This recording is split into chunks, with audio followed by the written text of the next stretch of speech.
குதிரை பேரமா ஒட்டக பேரமா? அதுக்கு பதில் சொல்லுங்க. என் கேள்விக்கு பதில் சொல்லுங்க. தோழர், நீங்க கேள்வி கேட்ட நான் கேட்கிற கேள்விக்கு பதில் சொல்லுங்க. இந்த ஒரு செந்தில் செல்வனை கொண்டு போயிருக்காங்களே, இது குதிரை பேரமா ஒட்டக பேரமா? இல்லை, நீங்க இது குதிரை பேரமா ஒட்டக பேரமா? அவங்க கட்சியில சேர்த்தது சேர்க்கிறதா தான் இவர் சொல்லிருக்காரு, நாங்க சேர்ந்துட்டோம்னு சொல்லி. அது நீங்க திமுகவுக்கு வக்காலத்து வாங்கணுங்கிறதுக்காக கேட்கிற கேள்விக்கெல்லாம் நான் பதில் சொல்ல முடியாது. என்னங்க, நான் ஒரு வார்த்தை சொன்னா 100 மடங்கு ஊதி பெரிதாக்கி இவருக்கு இதே வேலைன்னு அட்டாக் பண்றதுக்கு உங்க பத்திரிகைகளும் ஊடகங்களும் தயாரா இருக்குன்னு அனுபவத்தில் பார்த்துருக்கேன். அதனால தான் நான் விமர்சிக்கிறேன். இந்த ஆட்சியில கரப்ஷன் இல்லை, அது எனக்கு முழு நம்பிக்கை இருக்கு. கமிஷன் இல்லை, ஒரு சதுர அடிக்கு இவ்வளவு அமௌண்ட் கரப்ஷன் கமிஷன் எல்லாருக்கும் தெரிஞ்சதுதான். Everybody knows it. அந்த கமிஷன் இந்த ஆட்சியிலே ஒழிக்கப்பட்டு விட்டது. கமிஷன் ஒழிக்கப்பட்டு விட்டது. கரப்ஷனுக்கு இடமில்லை. இந்த 2 பாயிண்ட்லேயே இந்த ஆட்சியை நாங்கள் ஆதரிக்கலாம். இடஒதுக்கீட்டை சமூக நீதியை பாதுகாப்பதில் உறுதியாக இருக்கிறது. இருமொழி கொள்கையை நிலைநாட்டுவதில், மும்மொழி கொள்கையை ஏற்றுக்கொள்ளாததில், அண்ணாவின் கொள்கையையே தாவேக அரசு பின்பற்றுகிறது. இந்த காரணங்களால் நாங்கள் இந்த ஆட்சி மீது நாங்கள் திருப்தி அடைந்திருக்கிறோம், ஆதரிக்கிறோம்.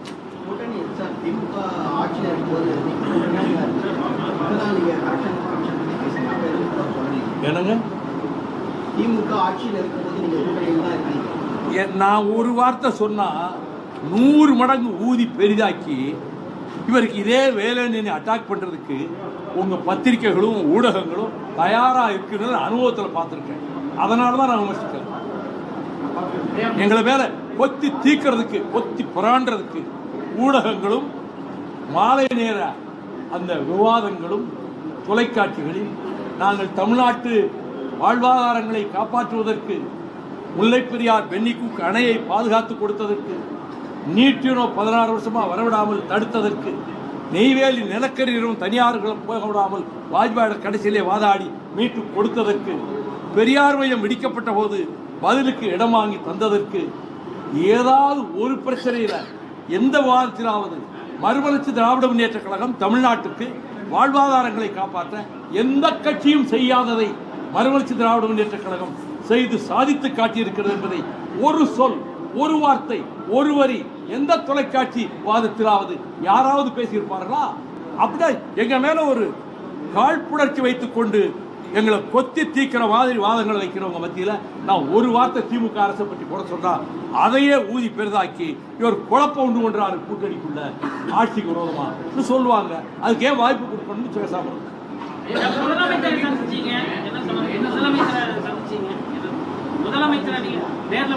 ஆமா சந்திச்சேன். 2 எம்எல்ஏக்கள் ராஜினாமா பண்ணது நான் உங்களுக்கு தேர்தல் பிரச்சாரம் மேற்கொள்றேன் அப்படின்னு சொல்லலாம். ஆமா, 2 எம்எல்ஏக்களும் அவர்கள் ராஜினாமா செய்தால் இடைத்தேர்தல் வரும். அப்படி ஒரு இடைத்தேர்தல் வந்தால் நானே உங்களுக்கு ஆதரவாக பிரச்சாரம் செய்ய வேண்டும் சொன்னார். ஆனால் அந்த 2 பேர்கிட்ட சொன்னபோது செந்தில் செல்வன் பதிலே சொல்லலை. அவர் நேராக திமுக தான் இருக்க போறேன்னு போயிட்டார். ராஜேந்திரன் நான் மதிமுகவாக தான் இருக்கிறேன், ஆனால் எம்எல்ஏவாக தொடர்றேன்னு சொல்லி. இது ஒரு சரியான இதா சார், ராஜினாமா செய்ய சொல்றாங்க. மக்களால் தேர்ந்தெடுக்கப்பட்ட ஒரு எம்எல்ஏ. ஒன்றும் தப்பு கிடையாது, தப்பு ஒன்றும் கிடையாது. குதிரை பேரம் யார் பண்றா? குதிரை பேரம் நடத்துகிற கட்சி எது? குதிரை பேரம் நடத்தித்தான் இப்ப ஒரு எம்எல்ஏ கொண்டு போயிருக்காங்களா அவங்க? அது குதிரை பேரமா ஒட்டக பேரமா? குதிரை பேரமா ஒட்டக பேரமா? அதுக்கு பதில் சொல்லுங்க. என் கேள்விக்கு பதில் சொல்லுங்க. தோழர், நீங்க கேள்வி கேட்ட நான் கேட்கிற கேள்விக்கு பதில் சொல்லுங்க. இந்த ஒரு செந்தில் செல்வனை கொண்டு போயிருக்காங்களே, இது குதிரை பேரமா ஒட்டக பேரமா? இல்லை, நீங்க இது குதிரை பேரமா ஒட்டக பேரமா? அவங்க கட்சியில சேர்த்தது சேர்க்கிறதா தான் இவர் சொல்லிருக்காரு, நாங்க சேர்ந்துட்டோம்னு சொல்லி. அது நீங்க திமுகவுக்கு வக்காலத்து வாங்கணுங்கிறதுக்காக கேட்கிற கேள்விக்கெல்லாம் நான் பதில் சொல்ல முடியாது. அதற்கெல்லாம் நான் பதில் சொல்ல தயாராக இல்லை. இல்லை இல்லை, நான் பதில் சொல்ல வேண்டிய அவசியம் இல்லை. உங்களுக்கு நான் பதில் சொல்ல வேண்டிய அவசியம் இல்லை. இல்லை, நீங்க என்ன நோக்கத்தோட கேட்கறீங்க தெரியும். அதிமுக சட்டமன்ற உறுப்பினர்கள் ராஜினாமா செஞ்சிருக்காங்க. பொதுவா மக்கள் என்ன நினைப்பாங்க சார்? ஏன்னா மக்கள் ஒண்ணும் நினைக்க மாட்டாங்க, நியாயம்னு நினைப்பாங்க. மக்கள் ஏத்துக்குவாங்க, ஏத்துக்கிடுவாங்க. சார் தேர்தல்ல திமுக வந்து மதிமுகவை உதயசூரியன் சின்னத்தில் போட்டிட்டு சொல்லி ஏன் சார் நாங்கள் மறுத்தோம், நிர்பந்திக்கப்பட்டோம். மற்ற கட்சிகளுக்கெல்லாம் அந்த நிர்பந்தம் இல்லை. எங்களை நாங்கள் வெளியேறினா எங்கள் மேலே என்ன பழி வேணா போடலாம், அந்த நிலைமையில வச்சுக்கிட்டு எங்களை நிர்பந்திச்சாங்க. ஒரு சீட்டுன்னு சொல்லிட்டு அதுலேயும் கூட சூரியன்லாம் நிற்கணும்னு நிர்பந்திச்சாங்க. அது என்ன ஆரோக்கியமான அரசியல்? எதுக்காக நிர்பந்திக்கணும்? மற்ற கட்சிகளெல்லாம் நிர்பந்திக்கலையே. சிறுத்தைகள் அவங்க சின்னத்தில் போட்டி போட்டாங்க, முஸ்லீமுக்கு அவங்க சின்னத்தில் போட்டி போட்டாங்க, கம்யூனிஸ்டுகள் போட்டி போட்டாங்க. எங்களை மட்டும் நாங்கள் ஏதாவது தனிச்சின்னத்தில் நிற்கிறோம்னு சொன்னதை ஏற்றுக்கிடவே இல்லையே. நிர்பந்தம் தானே கொடுத்தாங்க. அப்படிப்பட்ட சூழ்நிலையிலே நாங்கள் ஏதாவது வெளியேறி இருந்தால், நாங்கள் விலக நேர்ந்திருந்தால், வைகோவுக்கு இதே வேலைன்னு சொல்லி என் மேலே பாய்கிறதுக்கு ஊடகங்களும் பத்திரிகைகளும் தயாராக காத்துக்கிட்டு இருக்காங்க. ஆமாம், அதனால அதுக்கு இடம் கொடுக்க வேண்டாம்னு அமைதியாக இருந்தேன். வைகோ வந்து இதுக்கெல்லாம் அஞ்சுறவரா? எதை பார்த்து அஞ்சாதவர்? அது எதுக்கு அஞ்சாதவர்? மரணத்துக்கு அஞ்சாதவர், அவ்வளவுதான். அவச்சொல்லுக்கு அஞ்சுகிறவர், படிச்சொல்லுக்கு அஞ்சுகிறவர். சொல்லுங்க சார். மக்கள் வரி பணத்தை ஃப்ராட் பண்றாங்கன்னு சொன்னீங்களே, இல்ல, எல்லாத்துலயும் கமிஷன், எல்லாத்துலயும் கரப்ஷன். அது மக்கள் சொத்து தானே. அது நீங்க ஒரு 9 வருஷமா அவங்க கூட இருக்கீங்கல்ல, அப்ப சொல்லிருக்கலாம்ல அவருக்கு. அதுக்கு தான் இப்ப பதில் சொன்னேன்ல. ஒரு வார்த்தை சொல்லியிருந்தாலும் எங்களை போட்டு பிராண்டுறதுக்கு பல பேர் காத்துக்கிட்டு இருக்காங்கல்ல, எங்க மேல பழி போடுறதுக்கு. அதனால பேசாம இருந்தோம். அதெல்லாம் இல்லை, அதெல்லாம் இல்லை. சொன்னா மற்றவங்களெல்லாம் விட்டுருவாங்க, எங்களை மட்டும் தனிமைப்படுத்தி அட்டாக் பண்ணுவாங்க. மற்ற கட்சிகள் என்ன வேணா பேசட்டும், ஏதாவது நீங்க விமர்சிக்கிறீங்களா? அவங்க என்ன நிலைப்பாடு எடுத்தாலும் எம்டிஎம்கேனா உங்களுக்கு கிள்ளுக்கு.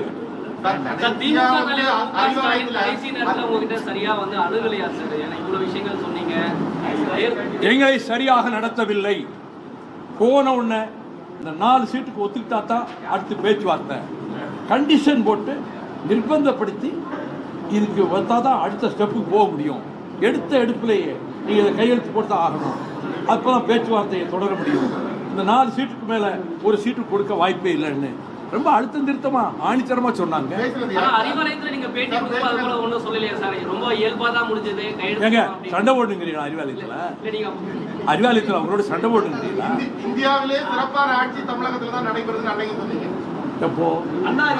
அது வந்து அவுட் ஆஃப் கான்டெக்ஸ்ட் அதுன்னு சொல்லக்கூடாது. எந்த நேரத்துல எந்த பேச்சுல எந்த வரி வந்ததுன்னு எடுத்து சொன்னா தான் முடியும். நீங்க மொட்டைக்கட்டையா இப்படி சொன்னா அதை ஏற்றுக்கிட முடியாது. நிர்வாகத்தை பத்தி பேசும்போது கேட்ட கேள்விக்கு அப்போதான் பதில், உங்களோட பதில் அப்படிதான். கூட்டணியிலே இருந்தபோது கூட்டணி தர்மத்தை காத்து சில தவறுகளை மனசிலே உணர்ந்தாலும் கூட விமர்சனம் செய்யாமல் இருந்தேன்.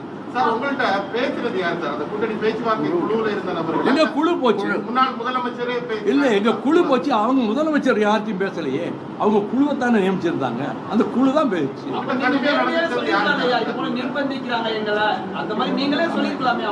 சொல்லல, சொல்லல, சொல்லல. கூட்டணி தர்மத்தை காத்து சில தவறுகளை வெளியில சொல்லணும்னு சொல்றீங்க. அதே போல தாவேகாவும் தவறு செய்தா அதே தர்மத்தை காப்பீங்களா? தவறு செய்தால் சுட்டி காட்டுவோம். அதை முன்னே சொல்லியிருக்கோம். அது சுட்டி காட்டுவோம். அதை தாங்கிக் கொள்ளக்கூடிய ஜனநாயக பக்குவம் இந்த முதலமைச்சருக்கு இந்த கட்சிக்கு இருக்குங்கிற நம்பிக்கையில சுட்டி காட்டுவோம்.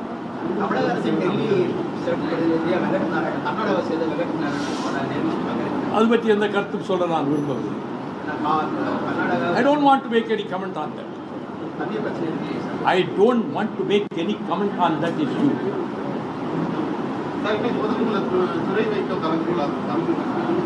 ஒரு முக்கியமான ஒருவருக்கு உடல் நலம் இல்லை, அவரை பார்க்கறதுக்காக மருத்துவமனைக்கு போயிருக்காங்க திருச்சியில். அதனால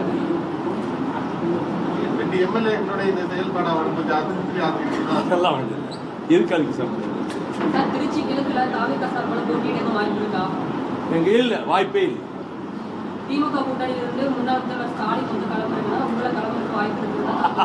இதெல்லாங்க கற்பனையான யுகங்கள், கனவுல கூட நினைக்காத யுகங்கள். 1% கூட அதில் வாய்ப்பு கிடையாது.